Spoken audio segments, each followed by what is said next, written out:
Hello दोस्तों, आज हम बात करेंगे एक ऐसे कंपनी के बारे में जिसने न केवल ऑनलाइन शॉपिंग की परिभाषा को बदल दिया है, लेकिन पूरे दुनिया में एक टेक्नोलॉजिकल मिरेकल के रूप में वो आगे आई है। वो कंपनी कोई और नहीं तो वो है अमेज़न।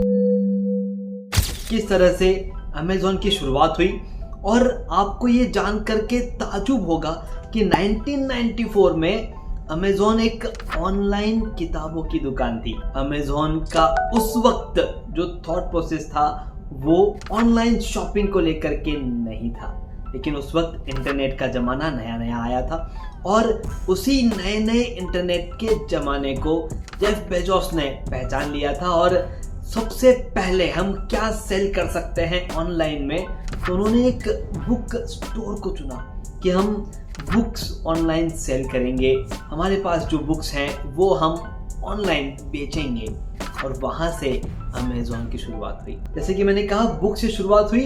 1997 में सीडी और वीडियो सीडी की सेलिंग पे अमेज़न बाहर आ गए। उन्होंने ग्राहकों के नीड को समझा कि सिर्फ किताब पढ़ने वाले मेंबर्स नहीं है, हमारे पास ऐसे भी लोग हैं जिन्हें देखना पसंद है। तो उन्होंने सीडीज, वीडियो सीडीज ऑनलाइन बेचना शुरू किया। उन्हीं ग्राहकों की एक और परेशानी को समझा और 2001 में AWS अमेज़न वेब सर्विसेज नाम से एक प्रोडक्ट लॉन्च किया। ये क्या था? तो ये था क्लाउड कंप्यूटिंग। आपको आपका बिजनेस डेवलप करना है, फैलाना है, एक डिस्ट्रिक्ट से दूसरे डिस्ट्रिक्ट में जाना है, लेकिन वो इंफ्रास्ट्रक्चर आपके पास नहीं है। तो अमेज़न के AWS के इंफ्रास्ट्रक्चर को लेके, क्लाउड कंप्यूटिंग को लेकर के आप आगे बढ़ सकते हैं। 2017 में अमेज़न प्राइम लॉन्च किया गया। क्या था अमेज़न प्राइम के पीछे का उनका मकसद? कि एक मेंबरशिप हम क्रिएट करें और उस मेंबरशिप के जरिए जो ऑनलाइन शॉपिंग कर रहे हैं उनको फ्री शिपिंग, उनके घर तक बिना कोई कुरियर चार्जेस, शिपिंग चार्जेस के प्रोडक्ट पहुंचाना। सिर्फ उतना ही नहीं तो म्यूजिक, वीडियो, इनकी स्ट्रीमिंग, क्योंकि आप हमारे मेंबर्स हो, आप हमारे प्राइम मेंबर्स हो। और जैसे ही प्राइम लॉन्च हुआ, जो ग्राहकों का बेस था, जो नंबर ऑफ कस्टमर्स थे, वो एकदम से ग्रोथ होना शुरू हो गया। 2021 में अमेज़न हेल्थ को शुरू किया गया। हेल्थ ऐसा सेक्टर है, अमेज़न ने देखा कि हम सर्विसेज दे रहे हैं, अमेज़न हेल्थ के जरिए हम जो हेल्थ मार्केट है उसमें भी एंटर होने की कोशिश करते हैं। दोस्तों, ये हमने देखा कि किस तरह से 1994 से 2024 में अमेज़न ये नाम इतना बड़ा हो गया। एक बेसिक डिस्कशन अगर मैं आपके साथ करना चाहूँ, आज हमारी जो कुछ भी एज है, क्या हम 30 साल आगे कुछ बड़ा नहीं सोच सकते? डेफिनेटली सोच सकते हैं। 1994 में जब जेफ बेजोस ने एक छोटे से घर के अंदर अपने उस कंपनी की शुरुआत की थी, तब ये नहीं सोचा था कि एक अमेज़न इतनी बड़ी कंपनी बन जाएगी जो फॉर्च्यून 500 में बिलो 5 रैंक पे आ जाएगी। इस तरह की सोच उस वक्त नहीं थी, लेकिन जो उन्होंने चेंजेस लाए अपने साथ आगे बढ़ते बढ़ते, अगर उन पर हम डिस्कस करें तो आप समझ पाएंगे कि हमें हमारे बिजनेस में, हमारे एंटरप्रेन्योर में, हमारे प्रोफेशनल एरिया में हमें क्या चेंजेस लाने होंगे। सबसे पहले ग्राहकों की जरूरत को समझते हुए इनोवेशन करना। जो अभी के आपके क्लाइंट्स हैं उनकी और क्या रिक्वायरमेंट है, उस पर काम करना शुरू कीजिए और उस रिक्वायरमेंट को पूरी करने के लिए आप आपके प्रोडक्ट में, आपके इर्द गिर्द कोई छोटी कंपनी अगर है तो उससे कुछ प्रोडक्ट रिसोर्स करके या उस छोटी कंपनी को परचेज करके अपने आप को बड़ा बनाने की कोशिश कर सकते हैं। हमारे अंदर एक थॉट प्रोसेस हमेशा आ जाता है कि हम सब कुछ खुद कैसे कर सकते हैं, तो ऐसा नहीं करना है। हमें क्या करना है, हमारे ग्राहकों की रिक्वायरमेंट को पूरी करने वाली छोटी कंपनी को या तो हमें उसमें पार्टनरशिप करना है या उसको पूरा का पूरा टेक ओवर करना है और जैसे वो चल रही है उसको वैसे ही चलने देना है। बस हमारा एक पार्टिसिपेशन वहां पर हमें इंक्लूड कर देना है ताकि वो हमारे क्लाइंट्स को हमारे नाम से जा सके। एक और चार्ट मैं चाहता हूं कि आप ऑब्जर्व करें। 1994 से जिस तरह से अमेज़न का जो टर्नओवर है वो बढ़ता गया, उसी के साथ साथ उनके नंबर ऑफ स्टाफ बढ़ते गए।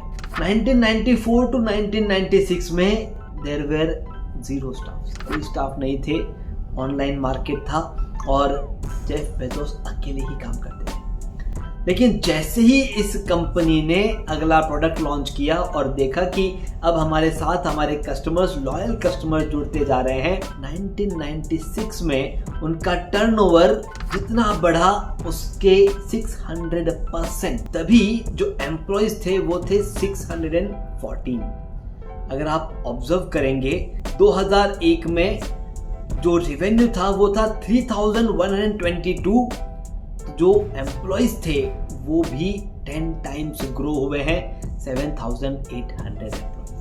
दोस्तों, हमें हमारे बिजनेस में, हमारे प्रोफेशन में अगर आगे बढ़ना है तो हमें इन्वेस्टमेंट करना होता है और सबसे इंपॉर्टेंट, सबसे बड़ा इन्वेस्टमेंट होता है आपके असेट्स पे। हम सब कुछ, सारा काम अगर हमारे ऊपर रखेंगे तब हम जो चाहते हैं वो अचीव नहीं कर पाएंगे। हमें हमारा वर्किंग असेट बनाना होगा। जिस तरह से अमेज़न ने, जैसे ही उसने अपनी ग्रोथ को महसूस किया, सबसे पहला इन्वेस्टमेंट उनके फिक्स असेट में नहीं था। अगर आप उस चार्ट को ऑब्जर्व करेंगे तो आप देखेंगे फिक्स्ड असेट जो है वो 149 ही थे मिलियन डॉलर्स, लेकिन उसके अगेंस्ट 614 एम्प्लॉइज उन्होंने हायर कर लिए थे 1997। दोस्तों, ये एक ऐसी इंपॉर्टेंट लर्निंग है जो हमें अमेज़न से लेनी चाहिए कि जब भी आप ग्रोथ करें, आप साथ में इन्वेस्ट करें। वर्किंग इन्वेस्ट और फिक्स्ड इन्वेस्ट, दोनों इन्वेस्टमेंट पे आपको काम करना उतना ही जरूरी है। उसके अलावा विजन एंड मिशन, आप जो कुछ भी कर रहे हैं, अगर आपके सामने एक विजन है कि हमें कहाँ पहुंचना है और उसका मिशन, उसका रास्ता है कि हम इस तरह से पहुंचेंगे, तो डेफिनेटली आप पहुंच सकते हैं।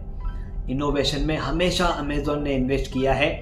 अपने नए टेक्निक्स और नए सजेशंस के लिए वो हमेशा तैयार रहते थे। उन्होंने ग्राहकों की ज़रूरतों को समझते हुए उन्हें सेटिस्फाई करने के लिए हमेशा काम किया। जब एनवायरनमेंट चेंज हो रहा है, जब हमारा मार्केट चेंज हो रहा है, तो उसके हिसाब से हमें हमारे मार्केट में क्या चेंजेस लाने होंगे वो भी उन्होंने किया।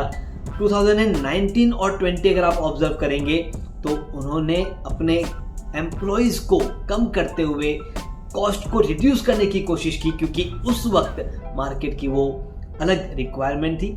और जैसे ही 2020 में पूरा वर्ल्ड ऑनलाइन पे शिफ्ट हो गया, कोविड पीरियड में आप देखेंगे उन्होंने नंबर ऑफ एम्प्लॉइज डबल कर लिए ऑन द स्पॉट, क्योंकि उन्होंने अपनी उस जरूरत को समझ लिया था और उससे सीखते हुए आगे बढ़ने की कोशिश की। जैसे ही जेफ बेजोस को मालूम चला कि ये वाली चीज अच्छे से काम करने वाली है और हम एक बहुत बड़ी कंपनी बन जाएंगे, उनका जो थॉट प्रोसेस है, उनका जो बिहेवियर है, उनका जो बात करने का स्टाइल है, आपको क्या लगता है सेम रहा होगा?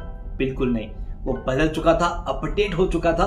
तो जो भी गोल आप सेट करते हैं, फॉर एग्जांपल उस गोल को अचीव करने के लिए अगर हमें कॉर्पोरेट कल्चर चाहिए, तो आपको कॉर्पोरेट कल्चर की तरह अपने आप को बदलना होगा, अपने आप को उसके हिसाब से लाना होगा। ऐसा नहीं होगा कि पहले हम उतना सक्सेसफुल हो जाएं और फिर उस कल्चर को इम्प्लीमेंट करें, ऐसा नहीं होता है।